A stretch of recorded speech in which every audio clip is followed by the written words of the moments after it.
tingin po sa camera.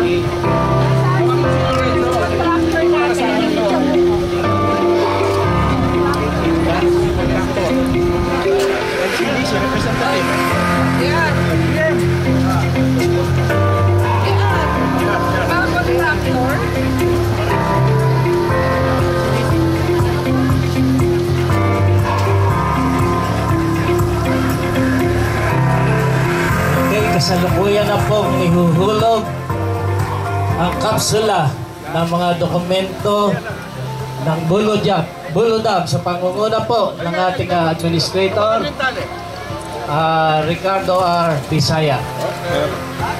Katuwang ang ating mahal na representante Congresswoman Lorna Silverio. Okay, palakpakan po natin. 1, 2, 3.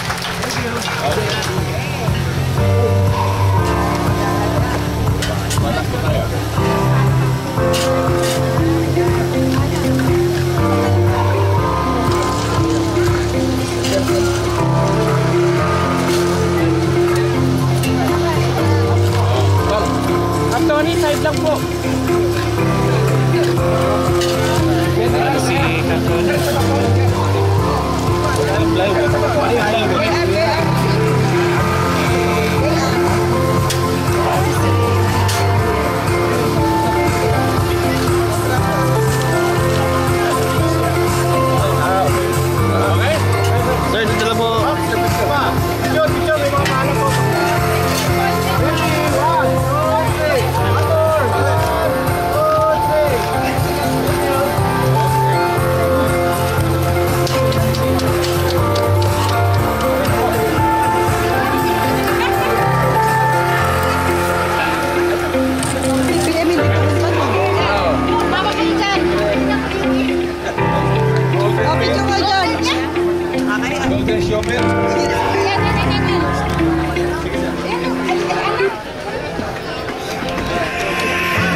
Pagpapasimula po ng ating maikling palatuntunan, ang lahat ay inaanyayahang tumayo para sa isang panalangin na pangungunahan ni Mr. Virgilio E. Flores.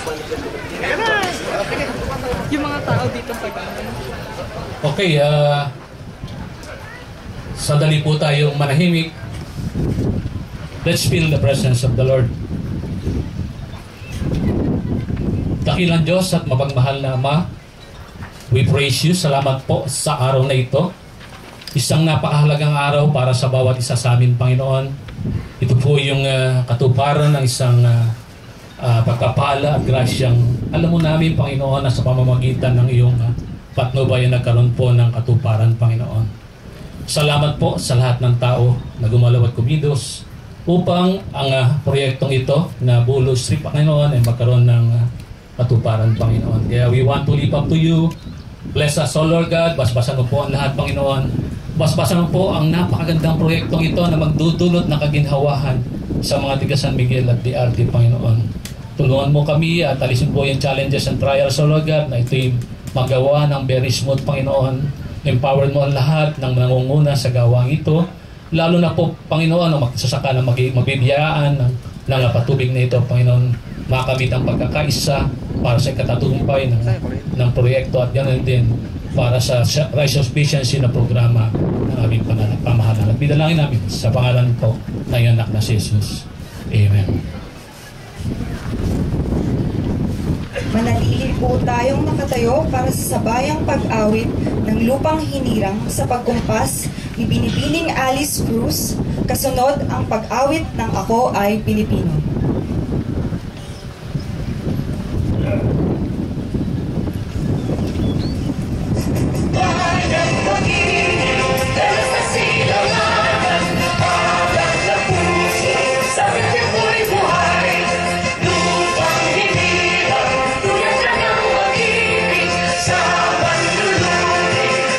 Face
Maraming salamat po. Maaari na po tayong umupo.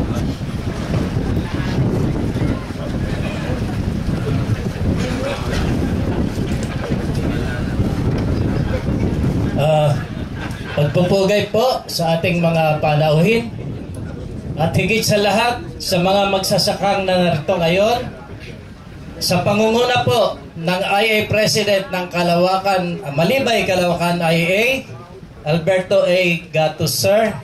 Good morning po.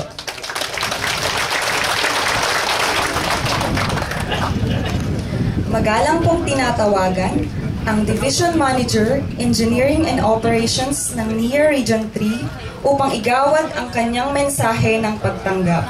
Engineer Virgilio Ilaw.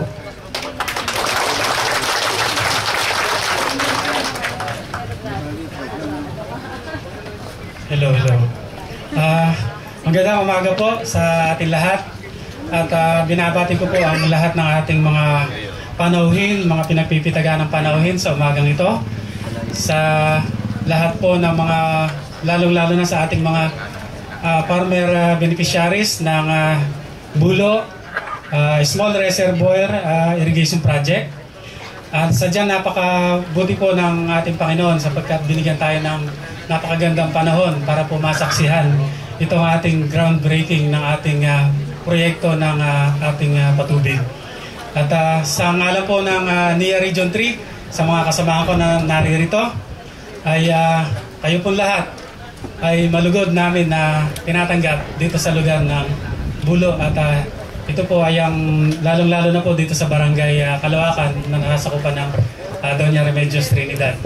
At muli po ay saksihan po natin ang makasaysayan na pagkakataon na itong groundbreaking ng ating malaking proyekto. Maraming salamat po at magandang umaga sa atin lahat. Okay, thank you very much, Engineer Ilaw. Bago po tayo dumako sa highlight ng ating programa sa araw na ito, kilalanin po natin ang ating mga panauhin na narito ngayon. Simulan po natin kay Lieutenant Colonel Kabugon ng 48th Infantry Battalion, kay Honorable Herbert S. Malikis, Barangay Captain, Malibay, Honorable Erlinda Rojas, Barangay Captain, Kalawakan, sa atin pong Chief ng Security ng NIA, Consultant, General Rap Villanueva, sa manager po ng Administrative and Finance Division ng NIA Region 3, Madam Rochelle Cervantes, sa manager po ng Bulacan Aurora Nueva Ecija IMO, Engineer Angelito S. Miguel, sa manager po ng Tarlac Zambales IMO, Engineer Lauro E. Ballesteros, sa manager po ng Pampanga Bataan IMO, Engineer Prudencio Santos, at ang nagbigay po ng welcome message sa ating kanina, ang hepe po ng Engineering and Operations Division ng NIA Region 3, Engineer Virgilio J. Ilaw. Siyempre po ang ating mga panauhin na nasa itaas po ng ating entablado. Unahin ko na po yung aking kaibigang matagal na nawalay sa aking dibdib, Tata Rode Dizon. Sa Department Manager ng Public Affairs and Information Staff ng NIA Central Office, Madam Filipina Bermudez. Kay Konsehal Tony Macasu, representative po ni Mayor Ivy. Sa project manager po ng Small River Irrigation Project, si Engineer Ferdinand Sales. Sa pinakamaganda po ng NIA manager sa buong Pilipinas, Madam Josephine Salazar. At katulad din po niyang napakagandang congresswoman po ng ika-3 distrito ng Bulacan, ang ating pong ate Lorna Silverio. At sa ating pong mahal na administrator, Ricardo R. Bisaya.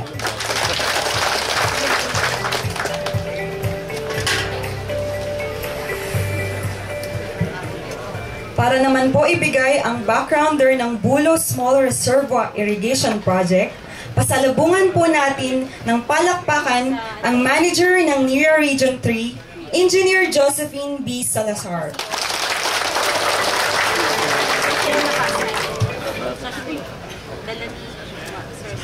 Magandang umaga po sa ating lahat. Lalo na po sa ating mga panauhay na pinangungunahan po ng aming mahal na Administrator General Ricardo R. Bisaya at mahal po nating lahat, si Madam Honorable Lorna C. Silverio. Sa inyo po mga kasama po natin mga magsasaka at mga katuwang mga LGU, magandang umaga po ulit. So bibigyan ko po kayo ng konting background. Ano po ba yung nangyari, no? Sa atin po dito sa Bulo Dam. So, alam po natin yung lokasyon ng Bulo ay dito po sa Don Remedios Trinidad sa San Miguel, Doña Remedios Trinidad sa San Miguel, Bulacan. So ito po ay may layong 27 kilometer po mula doon sa ating main road sa San Miguel at 55 kilometers naman po mula doon sa amin sa regional office ng NIA. Noong 1991 po, no? So ang Bulo Dam po ay ginawa ng DPWH. So, wala pa po sa picture ang NIA noong mga panahon na yon. So, ginawa po ang Bulo Dam natin para lamang sa flood control. Wala pong aspeto ng irigasyon. Kasi naman palad po, noong September 2011, dahil po sa kalakasan ng ating bagyong mga dumating, no? So, sa hindi inaasahang pangyayari, ay umapaw po ang Bulo Dam at ito ang naging sanhi ng tuluyan nitong pagkasira. So, yung labi po nung mga, alam ko nakita nyo, yung mga labi po nung pagkakasira ng ating Bulo Dam. So, nagpunta po dito ang ating mahal na governor, nagpunta po ang ating Secretary Alcala that time, lahat po ng matataas na pinuno natin sa Departamento ng Agrikultura, kasama po ang NIA, na tiningnan po kung ano talaga yung magagawa paraan para pumapabilis yung ating sa pag-repair po ng Bulo Dam. Ang naapektuhan po sa pagbaha ng Bulo Dam ay mayroong 20 barangay dito po sa atin sa San Miguel, Bulacan. So ngayon po, noong 2011, dahil po sa mga pangyayari, nagka-agree po ang ating mahal na governor at ang Departamento ng Agrikultura kasama ang NIA na i-turn over na po ito sa NIA, no? So, ang NIA po ay gumawa ng mga kaukulang pag-aaral. So, kung makikita nyo po sa likod nyo, yung pong may 2 bandila doon po sa likod natin, yun po yung dam access natin ngayon. May nakita po ba kayong 2 bandila doon? Magkatuwang po siya. Yun po yung magiging dam access natin, no? So, ang layunin po ng proyekto po, under na po tayo ng NIA. So, ito na po yung magiging silbing tigasalo o catch basin po ng tubig sa panahon ng tag-ulan. At upang maiwasan ang biglang pagbaba sa ilog, Bulo, na dumaan doon sa ating 20 barangay. Kasabay nito, Ang layunin po rin po ay upang mapataas yung aning agrikultura sa pamamagitan ng paglalaan ng tubig irigasyon at infrastructure na daluyan ng tubig sa nasabing lugar. Gaya po nung nasabi ko kanina, yung unang proyekto po natin para lang sa flood nung nasira. So nung pumasok po si NIA, pinasukan na po natin ng para sa irigasyon. So ito din po ay magsisilbing lugar para sa palaisdaan sa itaas na bahagi ng ating dam. Thanks po.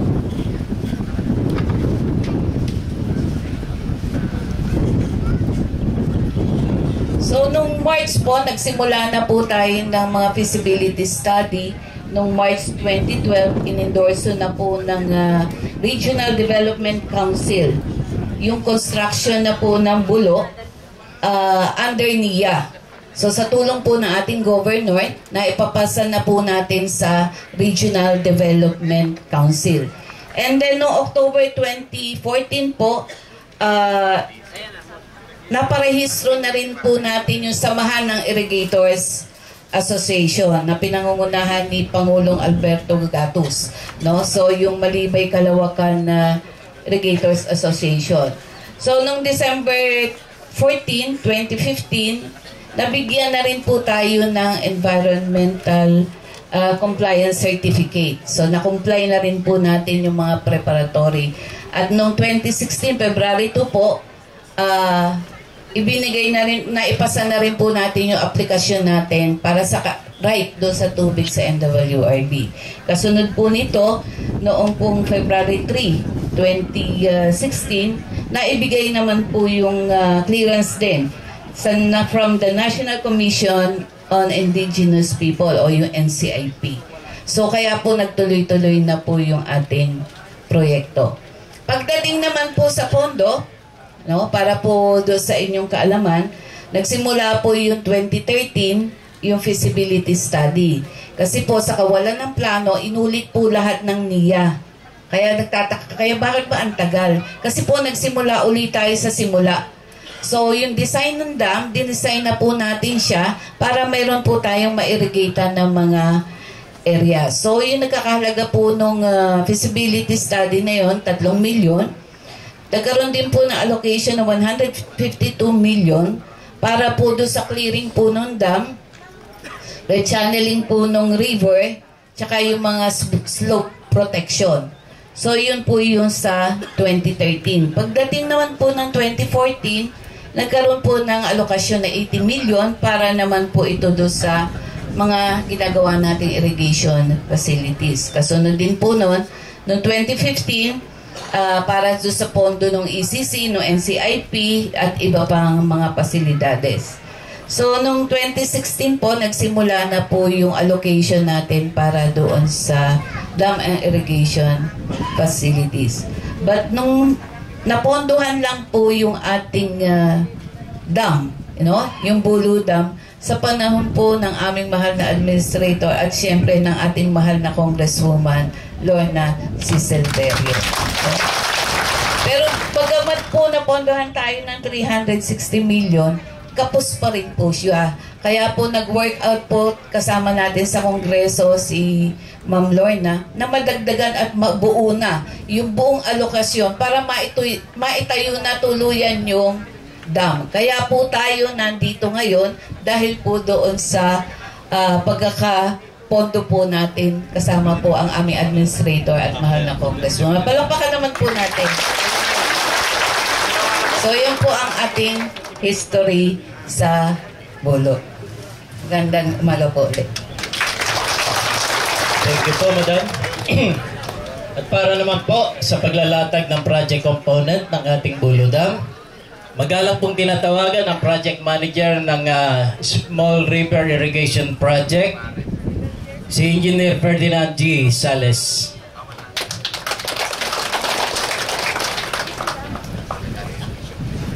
Magandang umaga po sa ating lahat, lalong-lalo na po sa ating mga pangunahing panauhin, sirs, ma'am.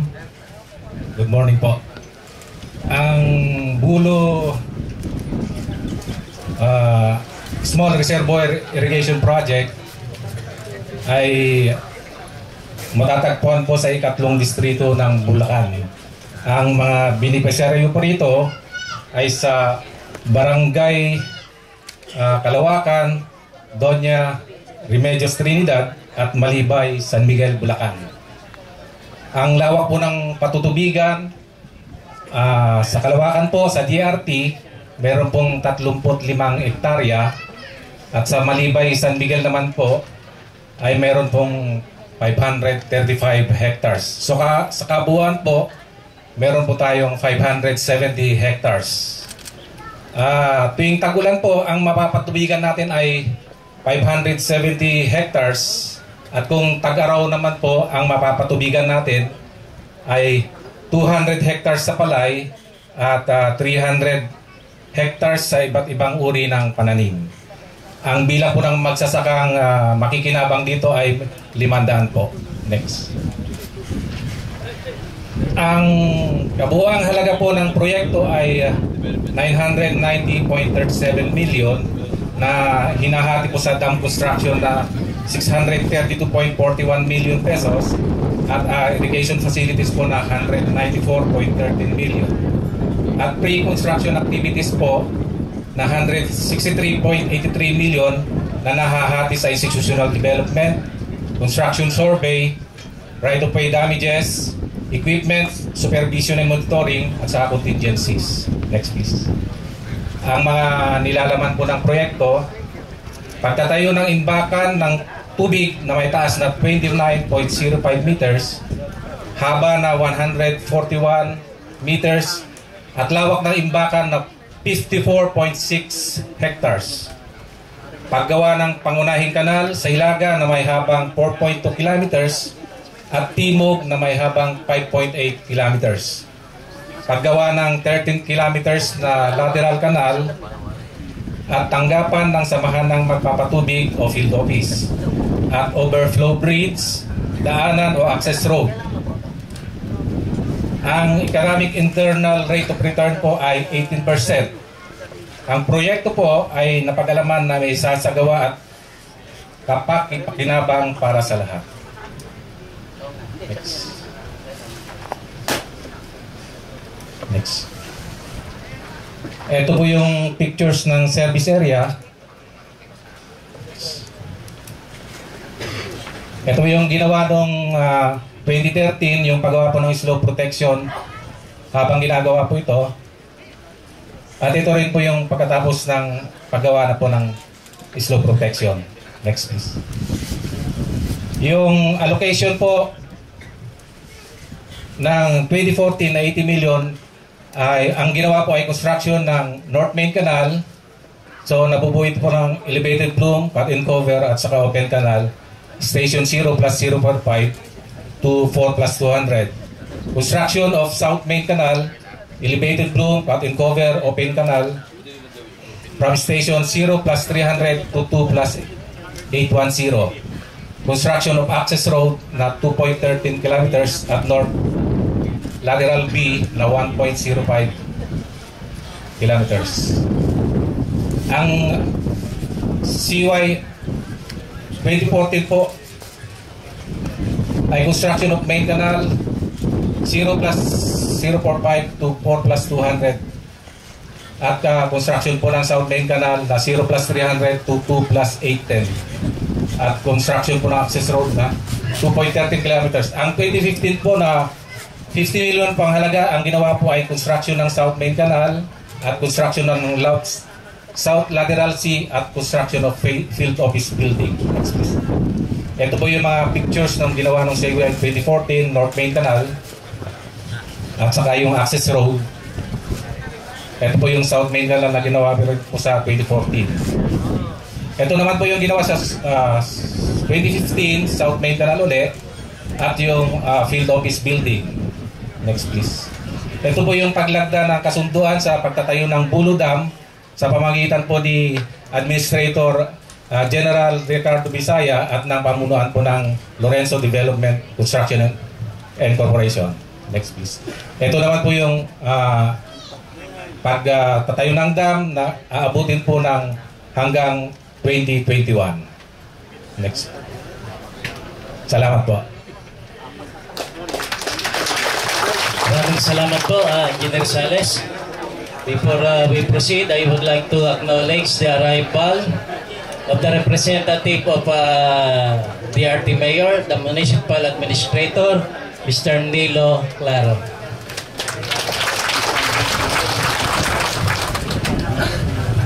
Ngayon naman po ay pakinggan natin ang isang mensahe na magmumula sa kinatawan ng ikatlong distrito ng Bulacan. Honorable Congresswoman Lorna C. Silverio.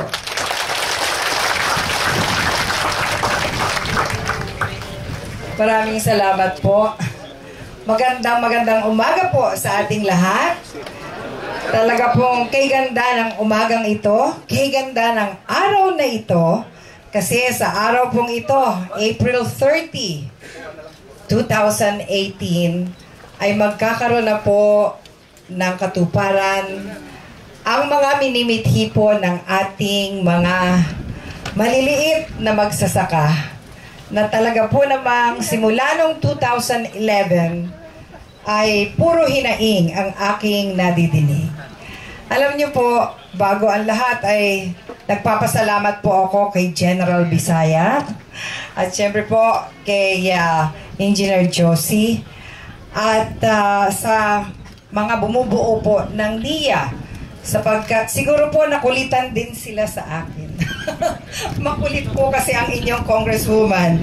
Pero maraming pong salamat kasi talaga po namang ang mga magsasaka, ang mga hindi lang po magsasaka kundi ang mga mamamayan ng San Miguel na apektado sa pagbaha dahil nga po sa pagkabugnos ng ating bulo ay talaga po namang medyo hirap na sila at konting ulan lamang ay nangangamba sila na baka eto na naman ang baha. Kaya sa araw pong ito, nandito po ang lahat ng, halos lahat ng kapitan ng San Miguel, bagamat wala dito ang ating punong bayan. Nandito rin po ang administrator ng ating bayan ng Doña Remedios Trinidad, na kumakatawan po sa ating punong bayan, Mayor Ronaldo Flores. Andito po ang dalawang kapitan na mag-host ng Bulo Dam, si Kapitana Linda po ng Barangay ng Kalawakan. Tumayo ka nga, Linda. Ayan. Kahit na po babae yan namumuno sa pinakamalaking barangay dito sa DRT na napakarami ng sityo. At syempre po, si Kapitang Herbert po ng Malibay. Ang lahat po ng kapitan ng San Miguel na nandito, sa iyo pong lahat ng mga bisita namin at ang atin pong dalawang mga gwapot, mga batang-bata na contractor representative ng Lorenzo Construction, si Chris at si Jojo Villarreal. Palakpakan po natin. At ipagdasal po natin sila na nawa po ay matapos kaagad at nang ito ay mapakinabangan ng ating pong magsasaka. Mga kapatid, ako po ay natutuwa. Una sa lahat, maraming salamat po sa bayan ng San Miguel na nagbigay sa akin ng pinakamalaking abante nung nakaraang halalan ng 2016. Sa totoo lang ay akala ko'y nakalimutan na ako ng mga taga San Miguel sapagkat 6 na taon po akong nawala sa distrito na ako ay matapos ng aking 9 years noong 2010.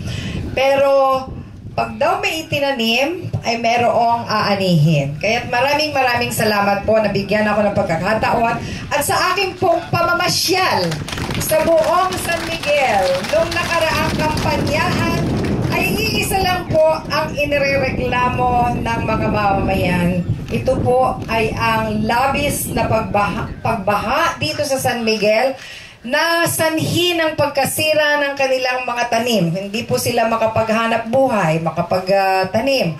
At gayon din, nasisira pa ang kanilang mga pag-aari. Kaya ito pong katuparan ng pangarap ng mga magsasaka ay nakikita na po natin na ito ay matutupad.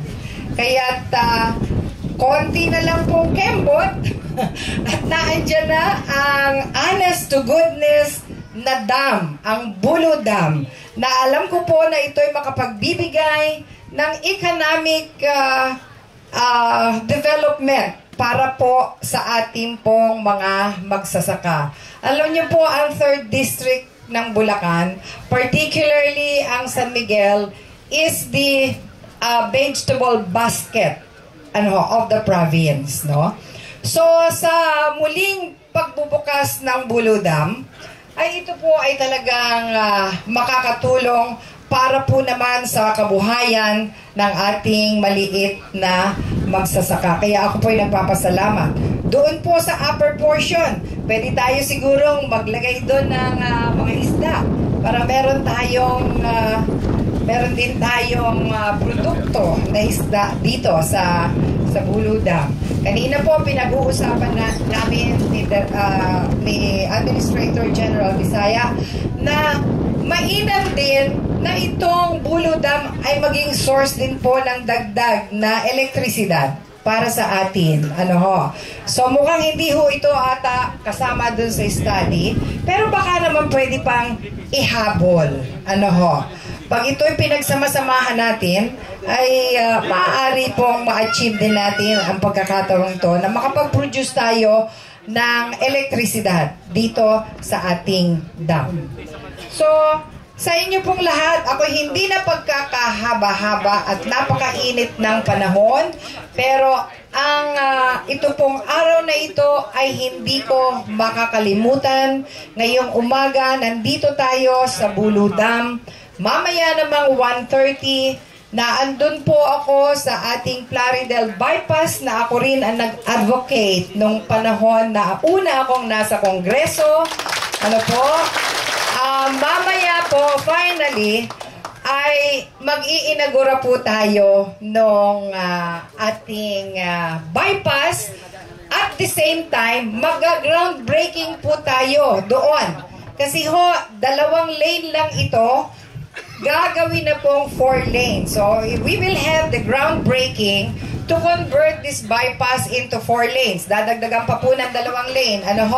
Kaya sabay-sabay po ang biyaya na dumarating sa ating distrito.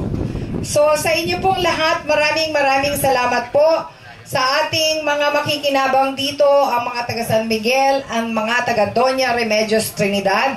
Ipagdasal po natin ang pagtatagumpay ng construction dito.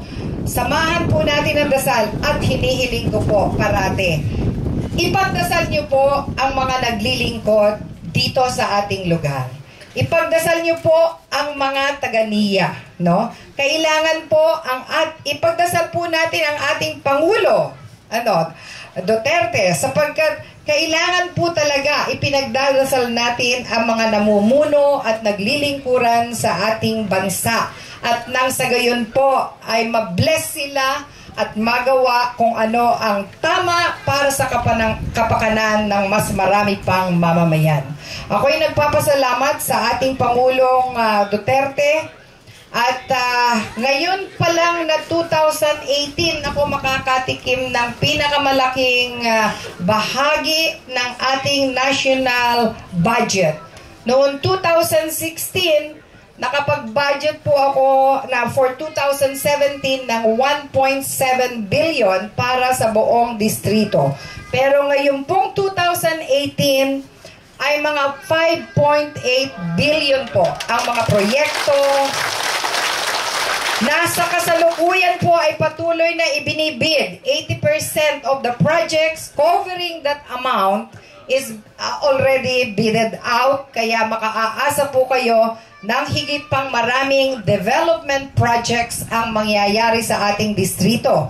Hindi naman ako dapat kainggitan ng mga taga-ibang distrito sapagkat itong distrito natin ang pinakamalaking bahagi ng Bulacan.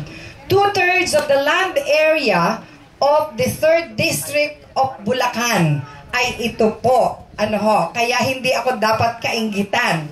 Napapataas po ang kilay ng mga katabi ko sa Kongreso. Sabi ko, pasipagan na lang tayo. Sa maraming salamat po at magandang umaga sa inyong lahat. Okay, maraming salamat po sa ating Honorable Congresswoman. At ngayon naman po, ang ating pong guest of honor, please welcome the NIA Administrator General Ricardo R. Bisaya.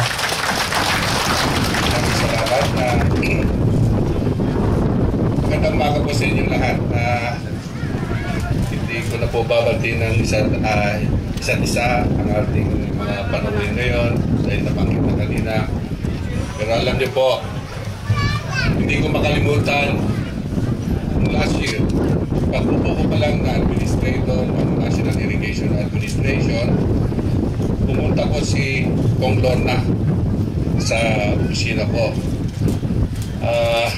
Wala pa akong kaalam-alam talaga tungkol sa irrigation dahil alam niyo naman po kung saan ko nanggaling sa military. Actually, hanggang nag-retire ako ng 2016, wala po akong nakitang dam. Hindi nung nasa lang ako ng National Irrigation Administration. At during that time when I met the good Congresswoman Lorna, ay kwento niya ang history ng Buludan. Wala akong maintindihan. No? But nakita ko sa kanya yung sinceridad na to serve her constituents. Hindi ako nakulitan sa kanya. Nagayang sinabi niya, so nagsisinungaling po si Congresswoman. No? Kundi nakita ko nga talaga na yung kanyang dedication sa trabaho niya to serve her constituents dito sa distrito. Kaya tinawagan ko si Josie na i-brief ako. Ano ba itong Buludan na ito? So, sinabi nga niya na nasira noong 2011 dahil nasira ng dalawang bagyo. So, kaya po yung mga ating mga kapatid na magsasaka dito, pasalamat po kayo kay Congresswoman Lorna. At hindi lang yan, pati kay Pedring at saka kay Kiel. Kasi kung hindi po sila dumating, hindi nasira yan, hindi nyo magagamit. So, this is 990 million. Bilhin po ninyo, ang laki pong halaga ng pera na gagastusin natin para mapagsilbihan ng ating mga magsasaka dito sa Bulacan. Sana po, alagahan po natin to. And nagpapasalamat ako na nandito ang mga representatives ng mayors, ang mga barangay captains na to show their support to this project. Ito po ang kailangan po natin sa lahat ng proyekto ng ating pamahalaan. Let us not forget the Build project or program of our President. Tulungan po natin siya na ma-achieve yung kanyang gusto na maging develop at maprogreso ang ating bansa. Sometimes, masakit man sa no? Kung minsan, may mga kapatid tayo sa gobyerno na hindi naka-align yung gusto nila sa programa ni Presidente. Some for political reasons, some for personal reasons. Gaya ng isang project namin sa Visayas. Pinatigil ng isang politiko dahil nung una hindi ko alam. I-inaugurate na namin ni Cabinet Secretary Ebasco. Pagdating ko sa Manila, ang sabi ng mga field managers namin, pinatigil. So, tinext ko siya. Sabi ko, ano bang reason? Napakabata pang politiko. Ano bang reason bakit mo pinatigil? No? I will be going back there to meet you personally and to know the reasons why you stopped the construction of that project. Okay. Bumalik ako doon, hindi nagpakita sa akin. Sabi, okay na daw. Sige, di tuloy nyo. Bumalik ako ng Manila. Pagdating ako sa Manila, siyang pinatigil na naman po eh. You see? Yung ano niyan? Sabi ko, ano bang buwan dyan? Sabi ko is, when you delay a project, kahit sino kayo, no? You are causing injury to the government, which is a violation of Republic Act 3189 ata. Sa anti-graft corruption practices. Sabi ko, kakasuhan natin yan. Nung nalaman na kakasuhan, pumunta sa opisina, only to find out na gusto lang niyang ipasok ang 5 truck niya na maghahol ng mga anunsya. You see? No? And that caused 3 months delay to the project. It's very costly, very expensive to the government pagka na-delay yung project. Sabi ko nga, when I took over as the administrator, naman ako ng maraming, about 90% of projects of NIA ay delayed. So, I am now making some reforms dito sa NIA, and hopefully, sana lahat ng stakeholders, particularly here, dito sa pag-construct ng Buludab, is to show your cooperation in making this project. Hindi po para sa amin to, no? Hindi po para sa contractor or para kay Congresswoman Lorna. It could be para sa ating mga magsasaka at para sa ating programa na we would like to achieve rice sufficiency in the next years. So, ano po, napaka-busy po natin ngayong araw na ito dahil bukas wala na naman pasok. Kaya si Congresswoman Lorna ay meron din gagawin. Kami rin po, no, meron pa. At alam kong kayong lahat dito sa DRT at sa San Miguel ay masaya because of the sa wakas, mag-umpisa na rin ang pag-construct ng Manila. Maraming salamat po at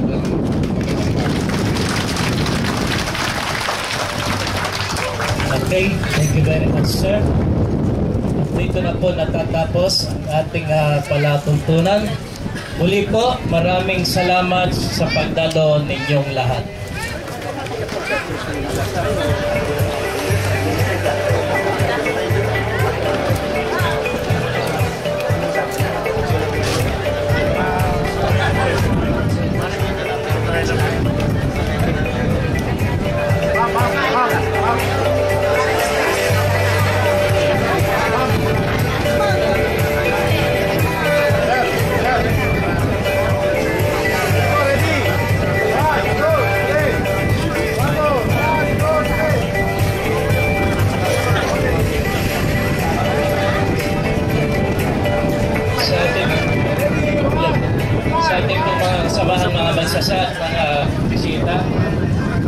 May pagkain po tayo, may tanghalian. Pakipresent lamang po yung inyong mga staff sa ating cater. Pakipresent lamang po yung ating mga staff. Ano, okay naman. Dumaan tayo sa rin yan? Ha? Nasla. Sunod na, magmamabagas na rin. Hindi napansin. Hindi napansin. Baliktad yung mic. Sa akin lang. Pero na ano naman yung kahit na, okay hinga mo lang eh. Hindi mo eh. Anak. Kunan mo pa siya nung mga nagkakamay mga gano'n. Para may file video.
Pero wag mo naman iyan sa ano, baka matapakan mo, wala tayong chart. Bibi, ano?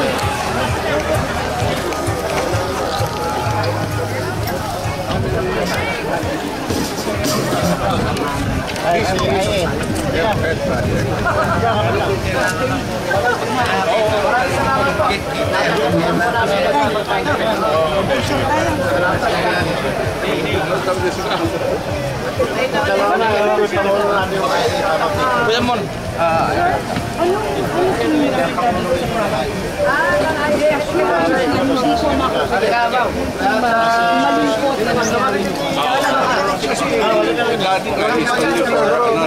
yung parang compounding. Ang reason lang doon ay for flood control. Right now ay sayang nga naman yung tubig.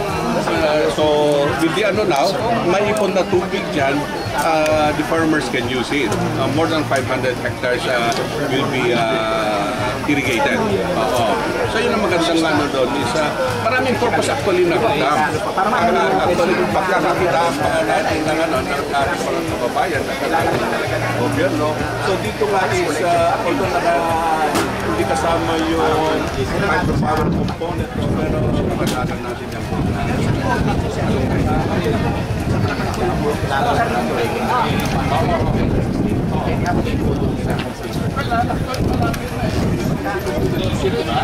yung June. So kita ko June 30 ano po yung nabago po doon sa rubber pa rin siya o still rubber pa rin.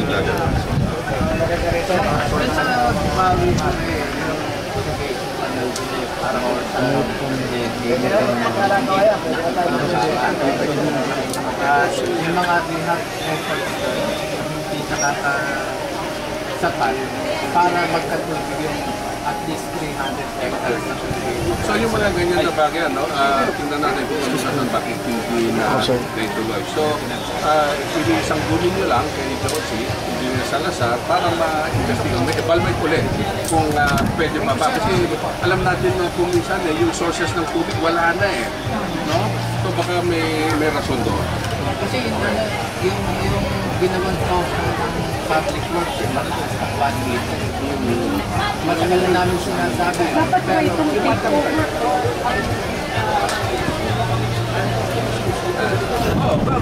Ang purpose na isa, irrigation, pwede nga niya mag-usap-usap na may binibigay. The governor will communicate approve ng party to convert Bayabas Bayabas River into dam.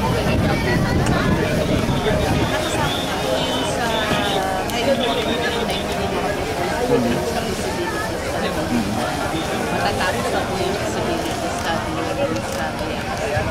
Magkano po ang aabutin po ng pagka-convert natin sa into, kasi river siya, into dam? Parang initial estimate po natin. For 2019? Hindi po, yung halaga ng dam is So yung meron po tayong allocation na ngayon, matatapos po yung ating feasibility study. Kasi po marami yung requirement kung paano discuss kanina, meron po tayo SCC, NCNG, bago matapos mag-umpisa. So bali, it's a go na? It's a good. So may tanong na ito, yeah. Ano po ang gusto niyo sabihin? Papangalagahan ng ating mahalagang RD, ma'am, rubber lang magkano kapag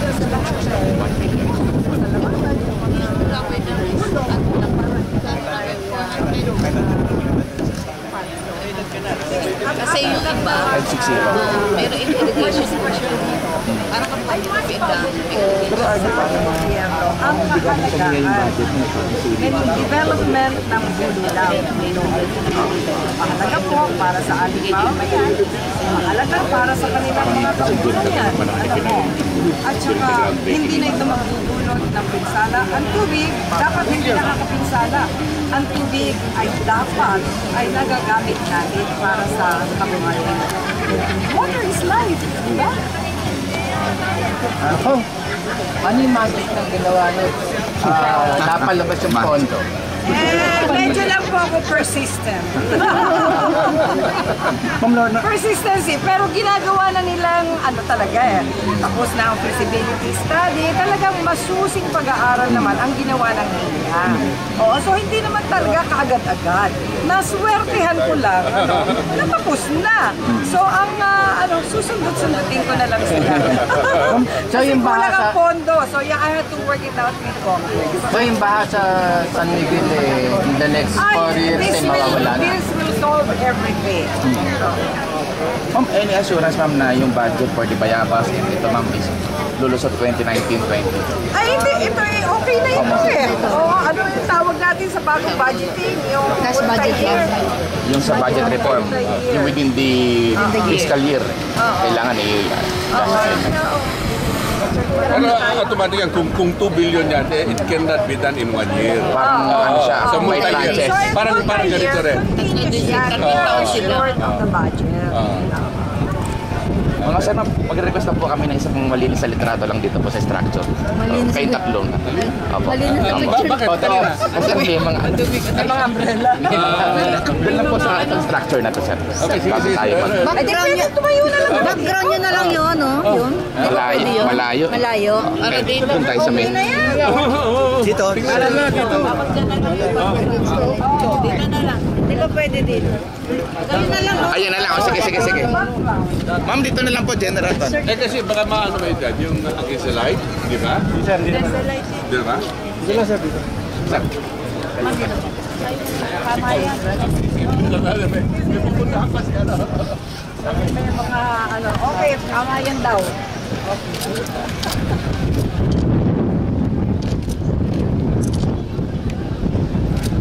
Para itong hatching ng Lord ng South Korea.